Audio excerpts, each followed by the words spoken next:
My ex-husband crashed my daughter's funeral, demanding her $35 million inheritance. I watched him stride down that church aisle like he owned the place. 15 years of silence apparently meaning nothing when money was involved. The bastard actually had the nerve to sit in the front row next to me, whispering about our rights, while my Emma lay in her casket. If you're watching this, subscribe and let me know where you're watching from. I'm Margaret Sullivan, and this is how I learned that some people will crawl out from under any rock for the right price. Let me paint you the picture. There I was, 65 years old, burying the only person who ever truly mattered to me, when Rob Sullivan decides to make his grand entrance. 15 years. 15 years since he walked out on us, and suddenly he's back because Emma made something of herself without him. "Maggie," he whispered, sliding into the pew like nothing had happened. "We need to talk about Emma's estate." I turned to look at this man I'd once loved, this stranger who'd abandoned his 8-year-old daughter when things got tough. His hair was gray now, expensive suit perfectly tailored, manicured nails resting on his knee. Success looked good on him, which made me want to slap him even more. "We don't need to talk about anything, Rob," I said, keeping my voice low. "You gave up any rights to her when you disappeared." He leaned closer, and I could smell his cologne, still wearing that same brand he'd worn when we were married. "Some things never change, I guess. She was my daughter too, Maggie. I have legal standing." Legal standing. He had legal standing while I had sleepless nights nursing Emma through fever dreams when she was 9. Legal standing while I worked 2 jobs to pay for her college applications. Legal standing while I held her hand through 6 months of chemotherapy, watching leukemia steal the light from her brilliant eyes. The pastor began the eulogy, talking about Emma's kindness, her intelligence, her incredible business success. 23 years old and worth more than most people see in 10 lifetimes. My baby girl, who'd started coding at 12 and built her first app at 16. Rob nodded along like he'd been there for any of it, like he'd earned the right to mourn. "She built that company thinking of you, you know," he whispered during the closing hymn. "Always wondered where her old man was." That's when I realized Rob Sullivan hadn't just shown up at our daughter's funeral. He'd come armed with lies, ready to rewrite history for his own benefit. But if he thought 15 years of abandonment had left me weak, he was about to learn exactly how wrong he could be. After the service, I watched him work the crowd, introducing himself to Emma's business partners and friends like the grieving father he'd never been. The performance was flawless, and I knew right then this was going to get ugly. Emma's story started when she was 19, sitting in our tiny apartment kitchen with a laptop older than some of her college classmates. "Mom," she'd said, looking up from lines of code I couldn't understand. "I think I figured out how to fix the problem nobody else can solve." She'd been obsessed with medical data security ever since I'd told her about the nightmare we'd faced when her father left. Hospitals losing patient records, insurance companies denying coverage because files went missing, people dying because their medical history disappeared into digital black holes. Emma took it personally. What if medical records could be completely secure but instantly accessible to any authorized person? "Anywhere in the world?" she'd asked, her eyes bright with possibility. "What if no one ever had to suffer because their information got lost or hacked?" I'd smiled and made her another cup of coffee, thinking it was a sweet dream. I was working as a hospital administrator then, seeing the same data problems she talked about every single day. The difference was, Emma believed she could fix them. 6 months later, she dropped out of college. I nearly had a heart attack. "Mom, I got into the tech accelerator program," she'd explained, practically bouncing with excitement. "They're giving me $50,000 and 3 months to build MedSecure. Real investors want to see what I can do." "Sweetheart, you're throwing away your education for what might be a pipe dream," I'd argued, terrified she was making the biggest mistake of her life. She'd looked at me with those serious green eyes she'd inherited from her grandmother. "Mom, what if it's not a pipe dream? What if this could help millions of people? What if I could make sure no family ever goes through what we went through?" That accelerator program changed everything. Emma didn't just build MedSecure, she revolutionized how medical data worked. By 21, hospitals across the country were implementing her system. By 22, international health organizations were paying millions for licenses. The day Forbes called her the medical data genius who could save lives, Emma had cried in my arms. Not from joy, but from exhaustion. Success was incredible, but it was also overwhelming for someone barely old enough to drink legally. "I did it for us, Mom," she'd whispered that night. "I wanted to prove that what happened to our family mattered, that we could turn Dad's abandonment into something that helped other people." $35 million. That's what MedSecure was worth when Emma got sick. $35 million that represented not just brilliant coding and business acumen, but every sacrifice we'd made, every night I'd worked late to pay for her computer classes, every moment she'd chosen to fight for something bigger than herself. Now Rob wanted his share, like he'd contributed anything beyond DNA and heartbreak. But what Rob didn't know was that Emma had been expecting this day long before she got sick. My brilliant daughter had seen him coming from a mile away. The day Rob left us, Emma had been building a blanket fort in our living room. 8 years old, missing her 2 front teeth, completely unaware that her world was about to collapse. She'd invited me inside her fort for a tea party with her stuffed animals, using the good china I'd been saving for special occasions. "Daddy's been acting weird," she'd said, pouring imaginary tea for Mr. Buttons, her teddy bear. "He keeps looking at his phone and talking in whisper voices." I'd forced a smile, pretending everything was normal, even though I'd found the divorce papers Rob thought he'd hidden so well. "Sometimes grown-ups have big feelings, sweetheart. It doesn't mean anything's wrong." But everything was wrong. Rob had been having an affair with his secretary for 6 months. Classic, right? The cheating husband, the loyal wife who didn't see it coming, the innocent child caught in the crossfire. If it wasn't happening to me, I would have rolled my eyes at the cliché.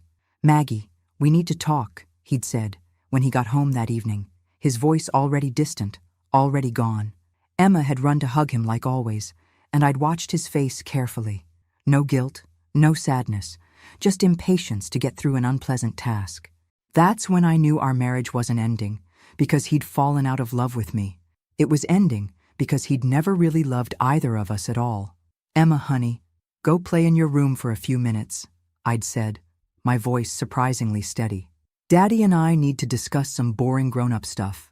She'd skipped away, humming to herself, still living in a world where her parents worked things out and families stayed together. 5 minutes later, that world would be gone forever. "I'm leaving," Rob had said without preamble. No apology, no explanation of the affair, no acknowledgement of what this would do to Emma. "I've filed for divorce. I'll be out by the weekend." "What about Emma?" I'd asked, though I already knew the answer from his expression. "She'll be better off with you. Kids need stability, and Linda and I were planning to travel, build a life together. Emma would just complicate things." Complicate things. Our daughter, his flesh and blood, would complicate his new life. I'd wanted to scream, to throw something, to make him understand what he was destroying. Instead, I'd nodded quietly and started planning how to tell an 8-year-old that her daddy was choosing someone else over her. The weekend came and went. Rob packed his belongings with ruthless efficiency, kissed Emma's forehead like he was leaving for a business trip, and walked out of our lives without looking back. Emma had stood at the window for 3 hours that first night, convinced he'd forgotten something and would come back for it. "Maybe he'll remember Mr. Buttons," she'd whispered. "Daddy gave him to me for my birthday." But Rob never came back. No phone calls, no birthday cards, no Christmas presents. Complete radio silence while I worked 2 jobs, and Emma learned not to ask about her father anymore. 15 years later, here he was, perfectly groomed and legally prepared, ready to claim his share of the fortune Emma built while missing him every single day of her life. Some people have no shame, but then again, some people also have no idea what they're really up against. The morning after Emma's funeral, I was sitting in my kitchen drinking coffee that tasted like sadness when the doorbell rang.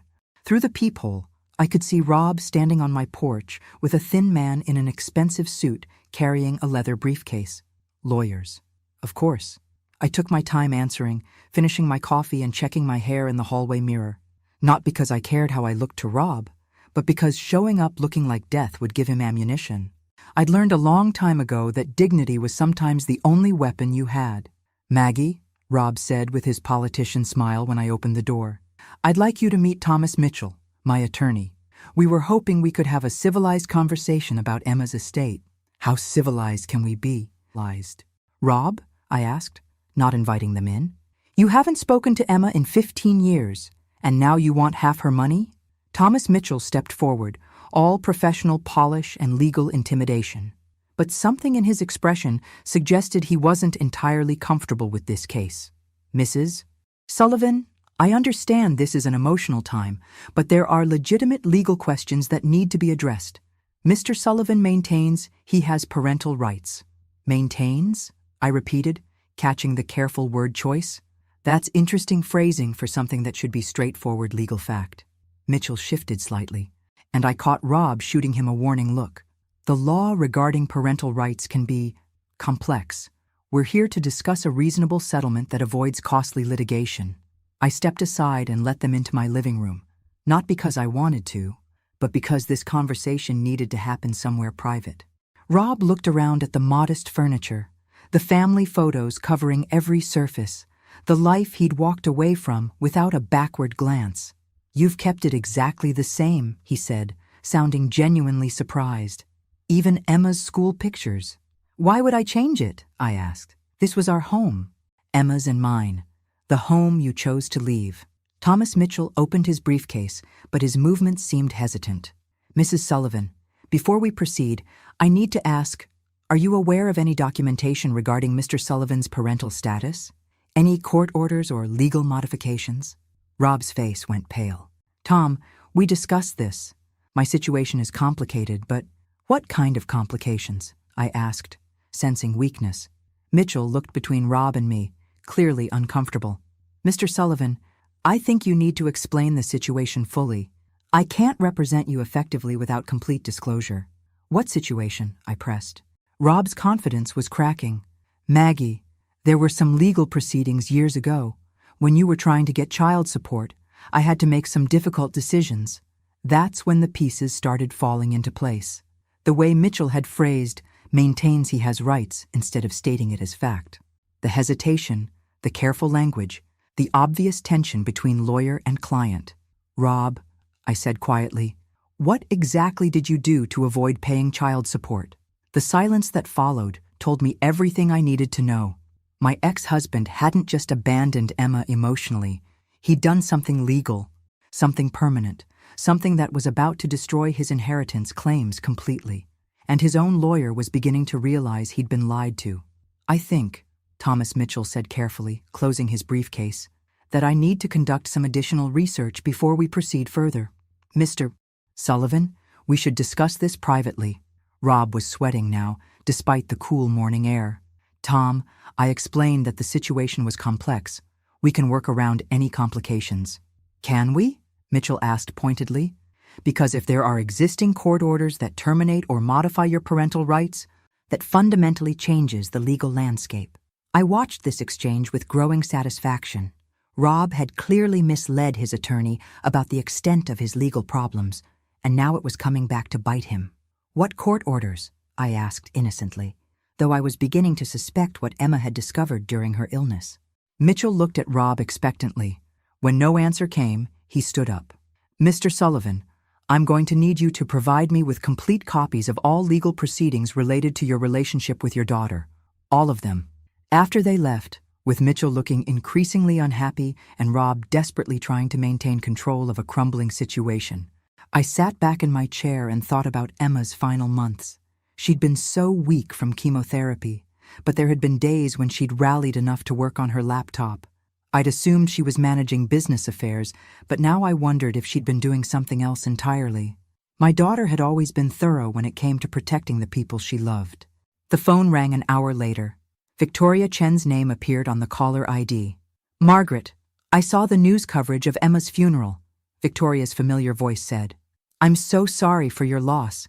Emma was extraordinary. Victoria Chen had been Emma's mentor since the early days of MedSecure, not a business partner, but something almost as valuable. A successful entrepreneur who'd taken Emma under her wing and guided her through the complexities of building a tech company. Emma had talked about Victoria constantly, crediting her with much of MedSecure's strategic success. Thank you, Victoria. Emma always spoke so highly of you. Margaret, I'm calling because Emma asked me to reach out if certain situations arose after her death. She was concerned about potential complications regarding her estate. I felt my pulse quicken. What kind of complications? The kind involving absent fathers who might suddenly develop an interest in inheritance rights. Emma was quite thorough in her preparations. She asked me to coordinate with you if such a situation developed. Coordinate how? Victoria's voice carried a note of grim satisfaction. Emma left very specific instructions about protecting you and her legacy from opportunistic relatives. She anticipated that her father might emerge from whatever rock he'd been hiding under if her success became public knowledge. She prepared for this? Margaret. Your daughter spent the last year of her life building legal and strategic defenses against exactly this scenario. She had investigators, attorneys, and evidence. She knew her father better than he knew himself. I thought about Rob's sweating face, his nervous lawyer, the obvious gaps in his story. Victoria, what exactly did Emma discover? Everything. And she made sure that if her father tried to claim inheritance rights, the full truth about his character would become public knowledge. Emma didn't just build a company, Margaret. She built a fortress around everyone she loved. That evening, as I sat in Emma's old room looking through her papers, I found a sealed envelope with my name on it. Inside was a letter in Emma's careful handwriting. Mom, if you're reading this, it means Dad showed up looking for money. Don't worry, I've handled everything. Trust Victoria, and remember, I love you more than all the money in the world. The next morning, Thomas Mitchell called with news that would change everything. Mrs. Sullivan, Thomas Mitchell's voice was tight with professional embarrassment, I need to inform you that I'm withdrawing as Mr. Sullivan's counsel. There are ethical issues that prevent me from continuing representation. What kind of ethical issues? I asked, though I could guess. Client confidentiality prevents me from discussing details, but I can say that Mr. Sullivan was not forthcoming about crucial aspects of his legal status regarding parental rights. After he hung up, I called Victoria Chen. Rob's lawyer just quit. What did Emma find? Victoria's laugh was sharp. Emma found that your ex-husband legally terminated his parental rights 11 years ago to avoid paying child support. He has zero legal claim to her estate. The timeline clicked into place. When Emma was 12, I'd hired a lawyer to pursue back child support. The case had mysteriously stalled, and I'd been told something about changed circumstances. I'd been too overwhelmed working 2 jobs to understand the legal complexities. He chose to legally abandon Emma to save himself $300 a month, Victoria continued. And now he wants to claim $35 million. The irony is breathtaking. Why didn't Emma tell me? She wanted to protect you from the pain, but she also wanted to be prepared if he ever tried to stake a claim on her success. That afternoon, Victoria arrived at my house with a detailed folder of documents. Emma's investigation had been thorough, but not the elaborate spy network I might have imagined. She'd hired a competent private investigator and worked with estate attorneys to document Rob's abandonment. Emma also discovered something else, Victoria said, showing me photographs and documents. Your ex-husband has a pattern of targeting women with resources and then abandoning them when the money runs out. The photos showed Rob with different women over the years since leaving us. After he left you, he lived with Carol Jenkins and her 4-year-old daughter Sarah for 3 years. When Carol's savings ran out, he disappeared. Then he married Linda Morrison for her inheritance money. But the most damaging revelation was yet to come. Emma tracked down Carol Jenkins 2 years ago. Carol's daughter Sarah is now 16, and she's been dealing with the same abandonment issues Emma faced. Victoria showed me correspondence between Emma and Carol. My daughter had been quietly helping Sarah Jenkins with college preparation and counseling, creating a support network for children abandoned by the same man. Emma prepared for the possibility that Rob would challenge her estate, Victoria explained. She documented his pattern of abandoning children, gathered evidence of financial exploitation, and created a comprehensive case that would destroy his credibility. The folder contained testimonies from Carol Jenkins about Rob's financial abuse, documentation of his terminated parental rights, and evidence of his current financial desperation. Emma hadn't just protected her estate. She'd built a case that would expose Rob's true character if he dared to challenge her wishes. There's one more thing, Victoria said, pulling out a final document. Emma arranged for all of this information to be released to selected journalists if Rob pursued inheritance claims. She wanted his pattern of abandoning children to become public knowledge. That's when I understood the full scope of Emma's preparations. My daughter hadn't just anticipated Rob's greed. She'd created consequences that would follow him for the rest of his life if he tried to profit from abandoning her. The next morning, Rob called. His voice was desperate, all pretense of charm gone. But Emma's plan was already in motion, and there was no stopping what came next. "Maggie, we need to talk." Rob's voice cracked through the phone. "Things have gotten complicated. Linda found out about Emma. She's furious I didn't tell her I had a daughter." "Imagine that," I said dryly. "Your wife is upset you lied about having a child. How shocking. She's threatening to leave me. She says I deceived her about being childless. She's talking about lawyers, about our prenup being invalid because of misrepresentation." I could hear the panic in his voice. Rob's second marriage was falling apart. And from what Victoria had shown me, Linda Morrison's inheritance money was all that stood between Rob and complete financial ruin. "Rob, what do you want from me? I need Emma's inheritance more than ever. Linda's cutting me off financially. My construction business is bankrupt. I have nowhere else to turn. You should have thought about that before you legally terminated your parental rights." The silence on the other end was deafening. Who told you about that?" "Emma knew, Rob. She's known for years. My daughter was brilliant, remember? Did you really think she wouldn't investigate the man who abandoned her?" That afternoon, Victoria and I met with Emma's estate attorney, David Washington. A thorough, careful man in his 50s, David had worked with Emma to create ironclad protections against exactly this situation. "Mrs. Sullivan," David explained, "Emma's estate planning is comprehensive. Your ex-husband's terminated parental rights make any inheritance claim legally impossible, but Emma went further than just legal protection. He showed us a timeline Emma had created, documenting Rob's pattern of financial exploitation. After leaving us, Rob had systematically drained Carol Jenkins's savings before abandoning her and her daughter. He'd married Linda Morrison primarily for her trust fund, which he'd been depleting through failed business ventures. Emma wanted his behavior documented not just for legal protection, but for the protection of future victims, David continued. She believed men like your ex-husband continue their patterns until someone stops them.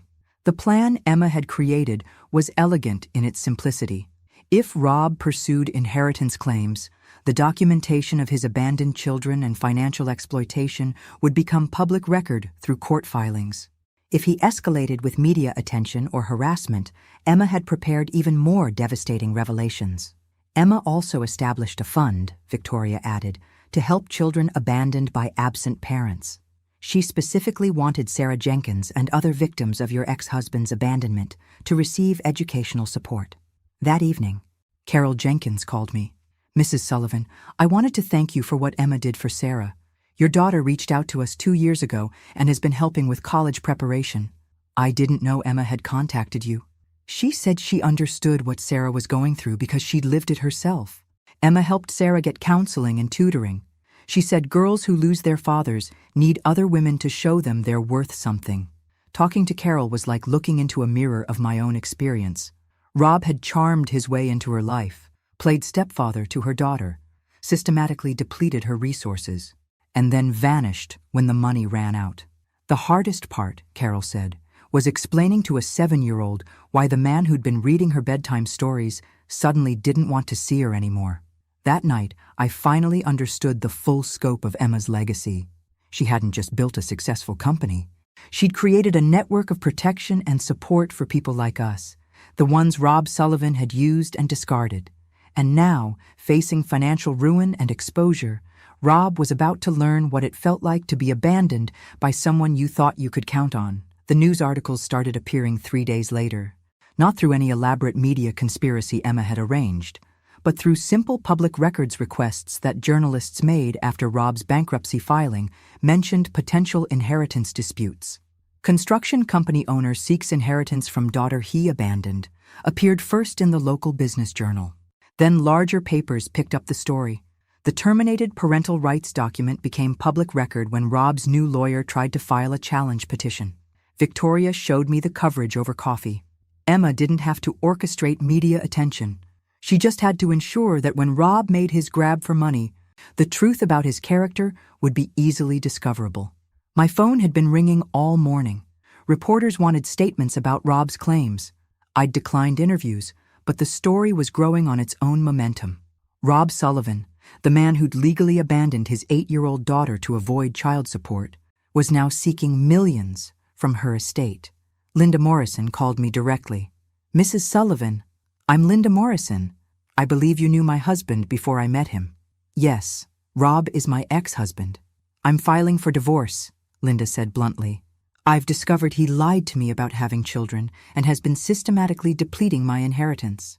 I wanted you to know that I completely support your position regarding Emma's estate." "Thank you. That means more than you know." Linda's voice hardened. "Mrs. Sullivan, Rob Sullivan is a predator. He targets women with resources and bleeds them dry. I've been documenting his financial abuse for months, and I'm prepared to testify about his character if necessary." That afternoon, Rob appeared at my door without calling. He looked terrible, unshaven, rumpled clothes, the polish completely gone from his appearance. "Maggie, please. The media attention is destroying what's left of my life. Linda's filed for divorce. Her lawyers have frozen our joint accounts. I'm going to lose everything." "You lost everything that mattered 15 years ago," I said. "You just didn't realize it at the time. I made mistakes, but Emma was still my daughter. I deserve something from her success." "Rob, you legally terminated your parental rights. You chose $300 a month over having a daughter. That decision has consequences." His desperation was palpable. "There has to be something we can work out, some way to settle this quietly. The only settlement available is the one Emma already provided," I said. "She left detailed instructions about what should happen if you tried to claim her inheritance." I handed him a sealed envelope Victoria had prepared. Inside was Emma's final message to her father, written in her own hand during her last weeks.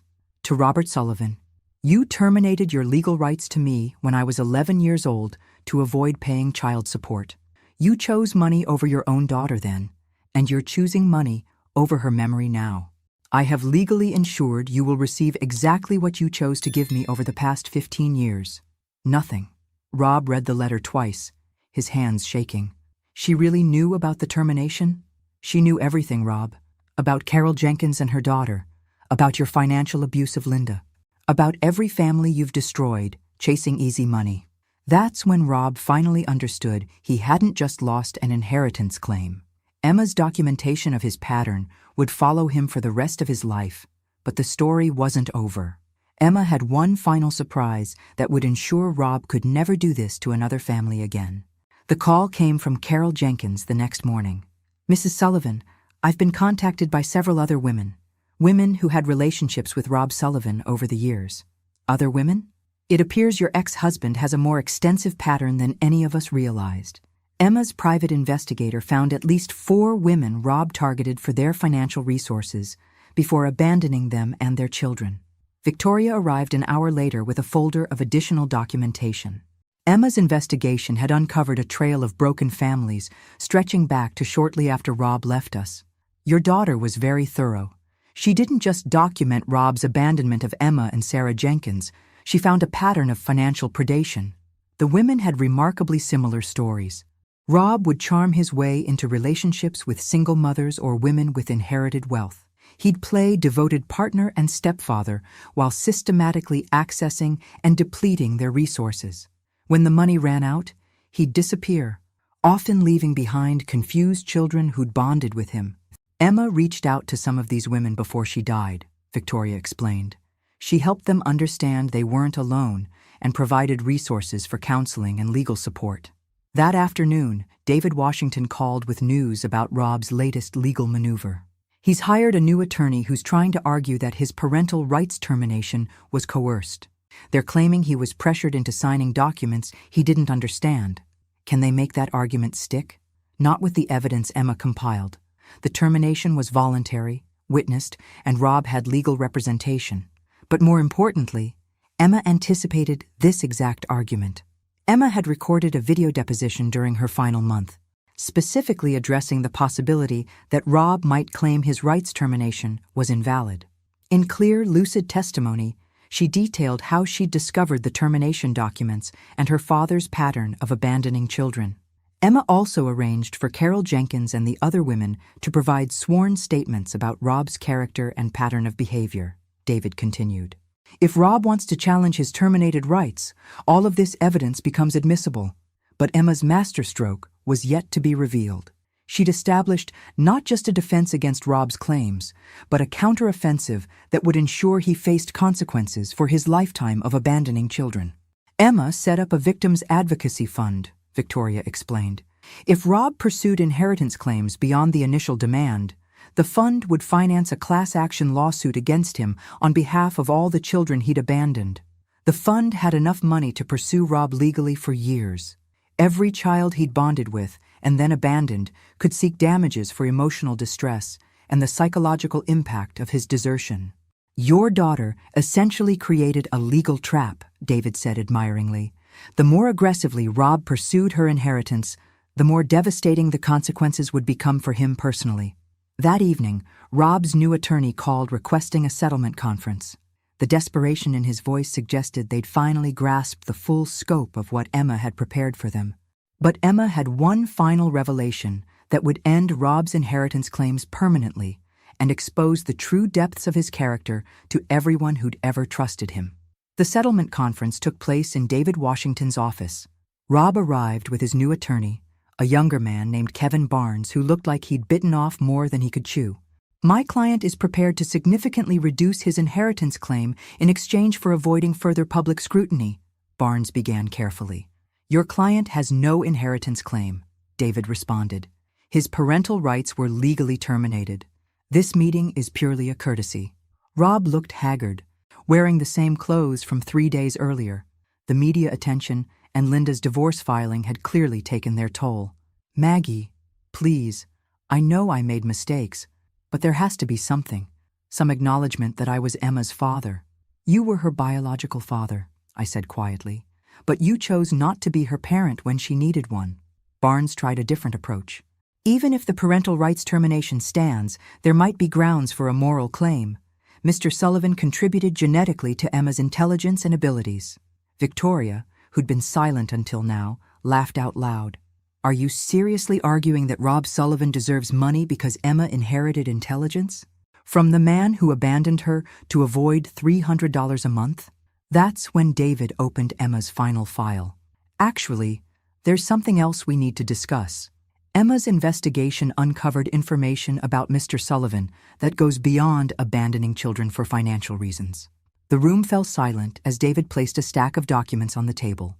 Emma discovered that Mr. Sullivan has been using false identities and social security numbers to avoid debt collectors and hide assets from ex-wives.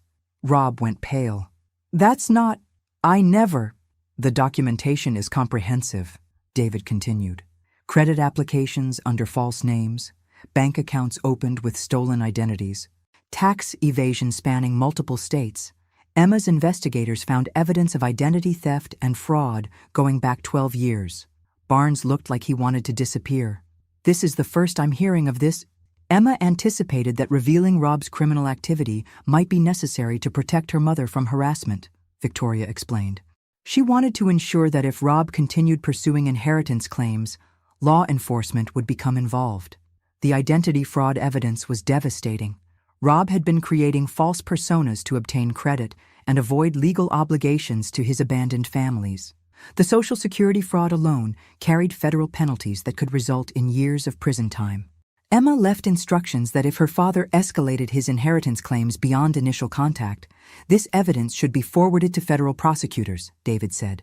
She wanted to ensure he couldn't continue victimizing women and children. Rob was shaking now. Please, Maggie, don't let them do this. I'll drop all claims, I'll disappear. Just don't turn over those files. I looked at this pathetic man who'd once been my husband, the father of my brilliant daughter. Rob, you should have thought about consequences before you chose to prey on vulnerable families for 15 years. Barnes was hastily packing his briefcase. Mr. Sullivan, I need to advise you that I can't continue representation given these allegations. That's when Emma's final message was revealed. A video she'd recorded days before her death, specifically intended for this moment. Emma's pale but determined face appeared on David's laptop screen. "Dad, if you're watching this, it means you tried to claim money from the daughter you abandoned. I've documented every family you've destroyed, every child you've left wondering why they weren't worth staying for. The legal evidence I've compiled will ensure you face consequences for your choices. But more than that, I want you to know that despite everything you did to us, Mom and I built a beautiful life. We were happy, we succeeded, and we did it all without you." The video continued. "I'm leaving my fortune to help children abandoned by parents like you. Mom will oversee scholarships and support programs for kids who need to know they're valuable, even when their fathers walk away. That's your legacy, Dad. Not inheritance money, but proof that children can thrive without parents who choose not to love them." Rob was crying now, the weight of Emma's words and the consequences of his choices finally hitting him. But it was too late for tears. Emma had ensured that justice would follow him for whatever time he had left. 3 weeks later, Rob Sullivan stood in federal court facing charges of identity fraud, tax evasion, and Social Security fraud. Emma's documentation had been thorough enough to interest prosecutors in 3 states where Rob had created false identities to obtain credit and avoid obligations to his abandoned families. I watched from the gallery as the man who'd once promised to love and protect our family was led away in handcuffs. Linda Morrison sat beside me, having provided additional evidence of Rob's financial crimes during their marriage. "Emma would have been satisfied with this outcome," Linda said quietly. "Justice for all the children he abandoned." The judge sentenced Rob to 4 years in federal prison, followed by restitution payments to his victims. He would never be financially secure again, spending whatever remained of his life paying for the families he'd destroyed. But Emma's real victory wasn't Rob's punishment. It was the scholarship fund she'd established, the counseling programs she'd endowed, and the network of support she'd created for abandoned children. Carol Jenkins brought her daughter Sarah to Emma's memorial service a month later. Sarah, now 17 and bound for college with Emma's scholarship support, spoke about how knowing Emma had helped her heal from her abandonment.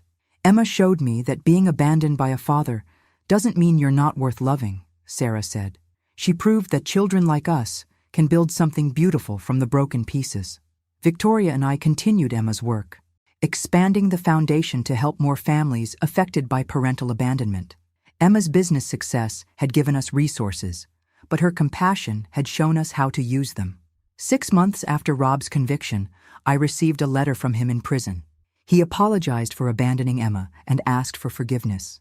I read it once and then filed it away with Emma's investigation documents. Some apologies come too late to matter. The final revelation came a year later when Victoria and I discovered Emma's last secret project. She'd been working with legislators to strengthen laws protecting children from financial abandonment by parents. Her draft legislation, now known as the Emma Sullivan Child Protection Act, made it much harder for parents to legally abandon children to avoid financial responsibilities. "She knew she was dying," Victoria told me as we reviewed Emma's legislative research. "But she wanted to make sure her death protected other children from what she experienced." The bill passed unanimously. Emma's name would be associated not just with technological innovation, but with legal protections for vulnerable children. I still live in the same house where Emma grew up, surrounded by photos of the brilliant, compassionate woman she became despite her father's abandonment. The $35 million Emma left behind funds scholarships, counseling programs, and legal advocacy for abandoned children. But Emma's greatest gift wasn't the money. It was the proof that love, determination, and refusal to be defeated by abandonment can create something beautiful from the worst betrayal. Rob Sullivan thought he could walk back into our lives and claim what Emma had built. Instead, he discovered that the 8-year-old girl he'd abandoned had grown into a woman who could destroy him with documentation, precision, and the kind of justice he'd spent 15 years avoiding. That's who Emma Sullivan was. My daughter, who turned abandonment into armor and used her brilliant mind to protect every child who came after her. Rob Sullivan gave her life, but he never gave her love. And in the end, that made all the difference in the world.